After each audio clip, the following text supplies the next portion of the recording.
If I get the explosive boss today or the explosive peer out of nowhere, I don't know how to show up to work every day. If I get the over-the-top, nice, fake love boss or peer, today I might even be more concerned because it's not consistent. Pivot in your confidence, career, and compensation with the 5-Minute Career Hack Podcast every Monday and Thursday. Now, get ready for part 3 of the Teamwork Playbook. The other thing that people really want when they're on a team is consistency. Harvard Business Review reports that psychological safety, where team members feel safe to take risks and be vulnerable in front of each other, is crucial for team success. This kind of environment can only be fostered through trust, and trust is built through consistent behavior. I'm not saying work has to be the same every day. I'm not saying that goals are going to be the same every day, because we all know the business has to grow year over year. It has to evolve. It has to keep moving. The dynamics of a team have to keep growing as well. They have to evolve. They have to keep moving. However, consistency in human behavior is what people want in a team environment so that they can consistently know how to engage with everyone on the team so they can get the job done. However, if I get the explosive boss today or the explosive peer out of nowhere, I don't know how to show up to work every day. If I get the over-the-top, nice, fake love boss or peer, today I might even be more concerned because it's not consistent. If I don't know what to expect from you or my teammates or my subordinates even on a consistent basis, not saying that people can't have a rough day and not saying we can't have a love on one another type of day, but there has to be some consistency of human behavior and personality so that I understand the rules of engagement. The most effective way to get things done is if we don't have to get to know each other every day or guess who we're going to get when we show up to work. But if we have to pause and wonder who we're going to get, who we're going to meet up with today, that takes time away from the team's productivity and their ability to get the common objectives done. This also deteriorates trust on a regular basis. This is when people start to feel like, I don't want to go to work today. I don't want to show up for this meeting. Why is this on my calendar? Simply because there's a lack of consistency, and I'm wondering, who am I going to get when I walk through the doors or when I click on the Zoom call or Microsoft Teams or Google Meets, whichever platform you're using. They're wondering, what am I going to walk into when I show up to this meeting? In my past, I've been a part of many dysfunctional teams, as well as some really high-performing teams. So I've seen each end of the spectrum. As I advise and coach my current team, one of the things that I am very deliberate about, one of the things that I'm very focused on is how we interact when I first see them, whether that's a practice or on a game day.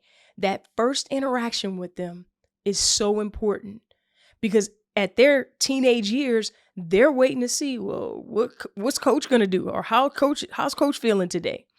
So when I walk in the gym, and I feel like I get this right about 95% of the time, I'm greeting them with a super smile.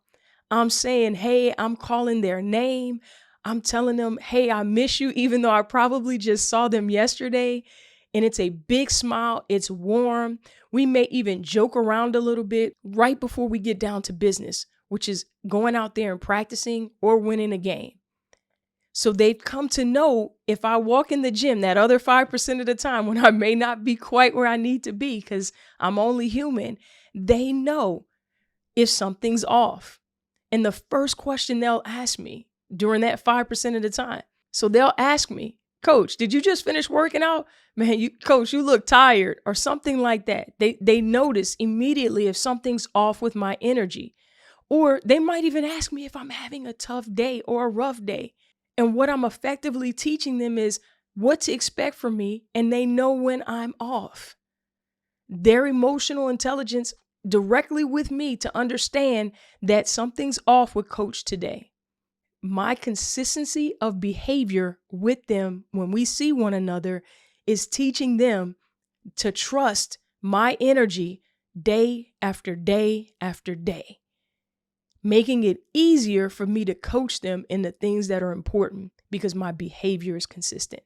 Now, if they got a screaming and yelling coach out of nowhere, that would be confusing because they don't know where it's coming from.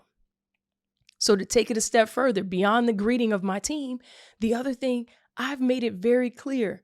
The only thing that you can do to get me out of pocket, to have me yelling, to have me running you suicides or down and backs or whatever it may be, is when you disrespect your teammates, you disrespect the coaches, or you disrespect the referee. That's one thing they know, because I told them the very first day, there's only a handful of things that you can do that'll have me act completely out of pocket. They understand it. They know when it happens. My bad, coach. Won't do that again. They clearly understand. The rest of the yelling and coaching is all about helping them get better. They know that too. So I greet them. Consistency of behavior, very consistent, time and time again when I greet them. Things that will cause me to act like a maniac, coach, they know, they've known since day one. And when it happens, they get a reaction. That's just one example of how I've taken some of the dysfunctional teams, as well as some of the great teams that I participated on, and used those learnings with a team that I think is so important for me to be the best coach, the best leader I could possibly be, because I'm influencing the future leaders of the world. Remember, we all crave stability in our interactions. It's not just a nice thing to have. It actually boosts performance. Circle back next week for part 4 of the Teamwork Playbook. I truly hope you enjoyed this episode as much as we enjoyed doing it for you. However, it doesn't have to end there. Come on over to our Facebook group community right now for free.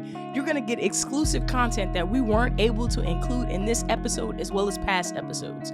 We've got challenges, we've got research, we've got lives, you name it, all for you in bite-sized chunks so that you can continue this development journey. Go ahead, click the link right now in the description show notes, and we'll see you there.